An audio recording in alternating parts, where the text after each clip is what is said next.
تو یاد رکھیے گا زندگی کوئی سپر مارکیٹ نہیں ہے رشتوں کی کہ آپ پچھلا مال واپس کریں گے نیا آپ کو مل جائے گا.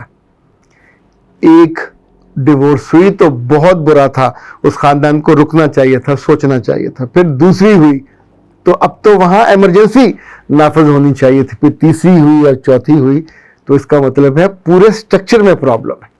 اب بھی اگر اس کے والد یا بڑے سر جوڑ کے نہیں بیٹھتے تو پانچویں کی بھی اور چھٹی کی بھی, یعنی یہ ہم کو بددعا نہیں دے رہے, ہم بدگمانی بھی نہیں کر رہے, لیکن جس بات کو ٹرینڈ کہتے ہیں, جس بات کو اس خاندان میں معمول ہے, چونکہ جہاں برا معمول ہو تو برا کام کرنے والوں کی یہ خواہش ہوتی ہے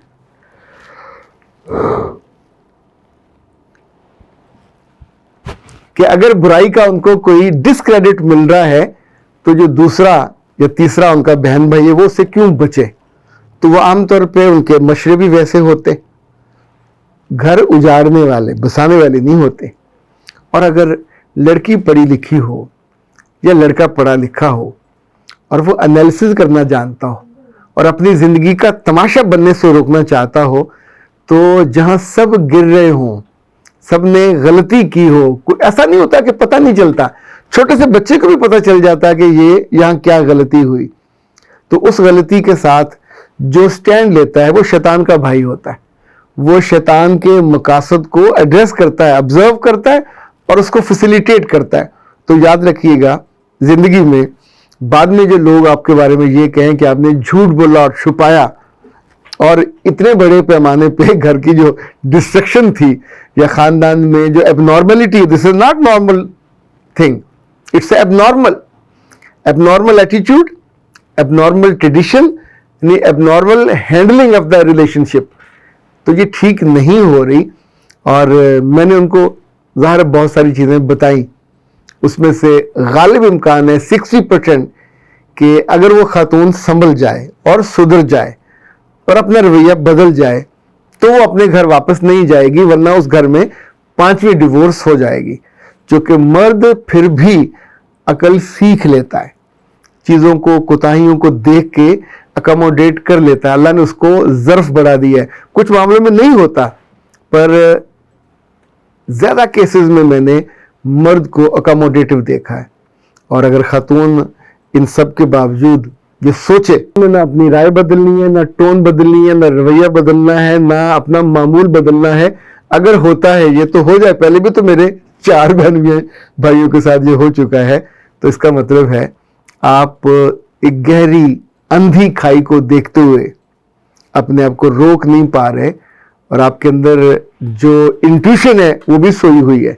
آپ کے اندر جو ایک روک ہوتی ہے کمزوری اور بدی اور خرابی کو دور کرنے والی, وہ بھی موجود نہیں ہے, یا آپ نے اس کو سلا دیا یا گھر سے نکال دیا.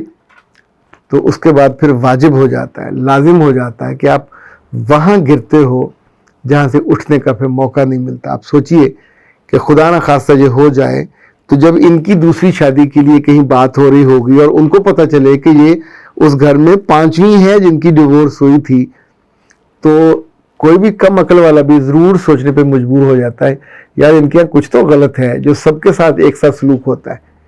تو لوگ ظالم نہیں ہوتے, شہر کے لوگوں کو ظالم بن کے مارنے کا شوق نہیں ہوتا. یہ جو مرتے ہیں اس طرح کا نقصان اٹھاتے ہیں وہ عام طور پہ اپنی ہی زبانوں, اپنے ہی کاموں, اپنے ہی کرموں کی وجہ سے ہوتا ہے, پر سمجھتے وہ یہی ہے کہ اس میں قصور دوسرے گھر کا تھا. ہماری قسمت میں ایسا خاندان تھا جنہوں نے ہم کو اکاموڈیٹ نہیں کیا, حالانکہ it was you and you are responsible for that mistake, you are responsible for that in fact misbehaving, misconducting, mishandling. جو اگر آپ نے ٹھیک کر لی ہوتی تو یہ برا دن نہ دیکھنا پڑتا. ایون آپ اگر یہ اتنی قابل فخر بات ہوتی تو پھر آپ چھپاتے تو نہ, پھر یوں منہ بھر کے اگلا آپ کا داماد یہ گلا تو نہ کرتا کہ جھوٹے لوگ نے میرے ساتھ انہوں نے یہ اتنا بڑا جھوٹ بولا. تو ویسے میں نے ان سے ہنستے ہوئے کہا اللہ کے بندے عمر کا جھوٹ بول جاتے ہیں, چھوٹے موٹے جھوٹ گھروں کے سامان کے ہو جاتے ہیں.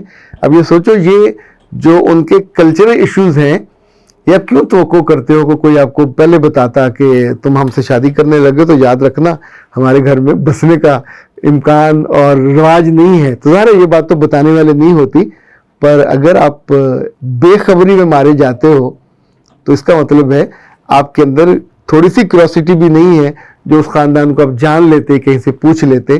کیونکہ بعد میں کہنے کا مطلب ہم نے یار تحقیق نہیں کی، ہم نے کسی کو کہا نہیں، ہم نے پوچھا نہیں. ہم معصومیت میں نہیں مارے گئے، نادانی میں مارے گئے، اور یہ نادانی پھر مہنگی پڑتی ہے، تکلیف دیتی ہے، دل بھی دکھتا ہے، اور اتنا سارا خرچے کے بعد بھی آپ کو خوشی نصیب نہیں ہوتی اور آپ سوچتے ہو کتنا غلط فیصلہ ہو گیا. اختر عباس کو دیجیے اجازت. السلام علیکم.